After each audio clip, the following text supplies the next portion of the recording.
Okay, so the next thing we're going to do is we're going to add in our navigation. Now we're actually going to add our navigation inside in our header. So we're going to create a little bit of space, and again this is where HTML5 has made another little handy little tag. Previously we would have done div class equals navigation or whatever, but you actually have nav tags now in HTML5, and it's just as handy. So our nav, what we're going to do is we're going to place an unordered list inside of this, but for the time being we'll just go ahead and we'll style our navigation, our actual navigation bar. So the first thing we're going to do is we're going to give it a height. So we go to our style.css and we just go and we'll create a rule for nav, and basically what it is it's the same. We're going to follow kind of the same naming convention here. We may as well start out or continue as we started out. So this one is going to be site header nav. So close that bracket, and first rule we're going to create is we're going to give it a height. So we're going to give it a height of 40 pixels. Next thing we're going to do is we're going to give it a border radius, which is going to round the curves, the corners of the navigation bar. So we're going to give it a border radius of 12 pixels, and then we're going to give it a background color. And the color that we're going to give it is, again, it's a grey, and it's going to be C9, C9, C9. So that's a grey color.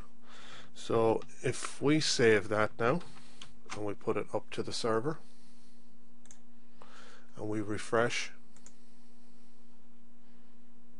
there's nothing showing up yet because I didn't put the index page up. So let's go ahead and put up our index page. Yes, we want to save them, and we go back to our browser again, and you can see ever so slightly we have our grey navigation bar. But I want to take this one step further and I want to add a gradient to it. Now there's a very handy little tool. That's one of the things with CSS3 is you can actually add in physical gradients rather than having to add in a background image. So what we do is we go to this website here, and it's colorzilla.com /gradient-editor, and I've gone ahead and I've created the gradient that we're going to use for the navigation bar. Now it's quite easy to make. You can put in your points. We have 3 points along our navigation. We have one at 0%, and the color we're using at 0% is C9, C9, C9, which is the same as the background color that we put in already. The next one is at 23%, and the color we're using on that is a slightly lighter grey, which is EF, EF, EF. And then we have one at 100%, which is C9, C9, C9 again. May seem pointless, but if you look at it along here, that's what it looks like in rendered properly. So you can see there's kind of a nice little reflection effect along the top of it. So once you have that done, you can set it to whatever colors you want. You can add in extra points just by clicking along, and you can have extra points on it. But for this one, we're going to use this one here. So what you can do is you can just copy it. So if you hover over it, the little copy thing comes up here. So we'll copy that, and we'll go back to our CSS and we'll create a little bit of room for ourselves here, and we'll paste it in. Now let's tab that out just a little bit.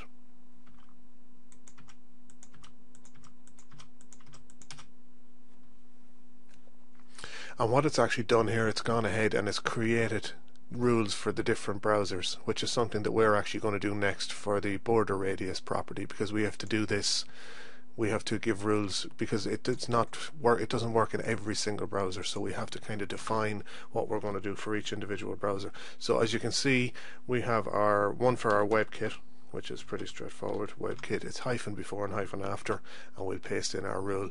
And you can see the ones here: WebKit, O are the Opera, which is Safari browsers, Microsoft, and then you have Mozilla. So they're the 4 rules that you have to kind of code for.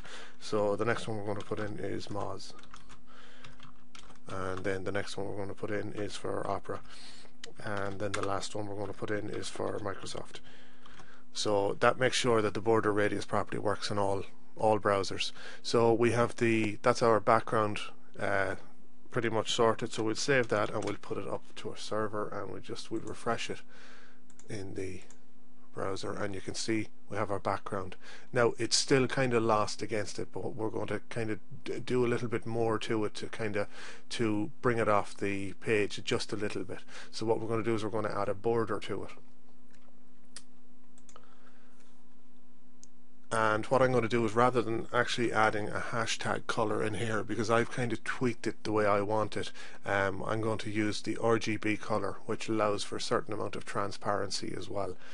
So we're going to add a border to our navigation, and the first property we're going to give it is we're going to give it a 1 pixel width, and we want it to be solid.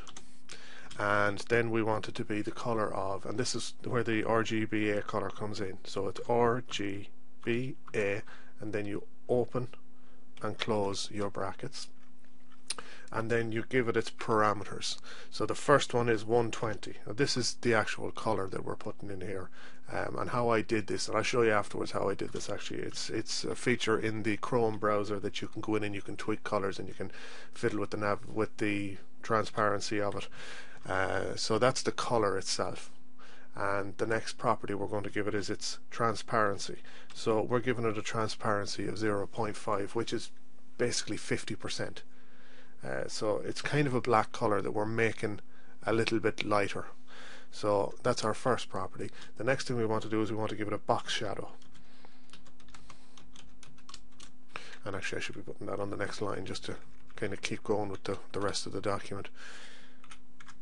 So the box shadow that we're going to give it, now the box shadow again is something that you have to factor in. So you have displacement are the first two properties or parameters that you're going to give to your box shadow. So we're giving it 0 pixels, 0 pixels. So what we're saying is it's 0 pixels over to the right and 0 pixels down to the bottom.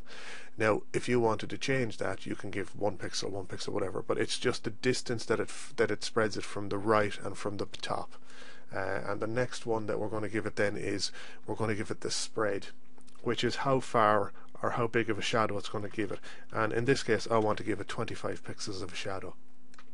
And again we're going to use our RGBA property, which is RGBA, and it's actually RGBA. And again our opening and closing, and we might as well put our semicolon there. So the color we're going to use this time for our box shadow is 155, 155, 155.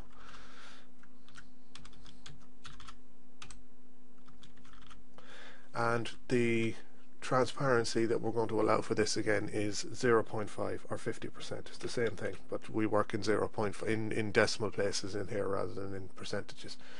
So that's our rule sorted. So if we save that and we put that to the browser and we refresh our page,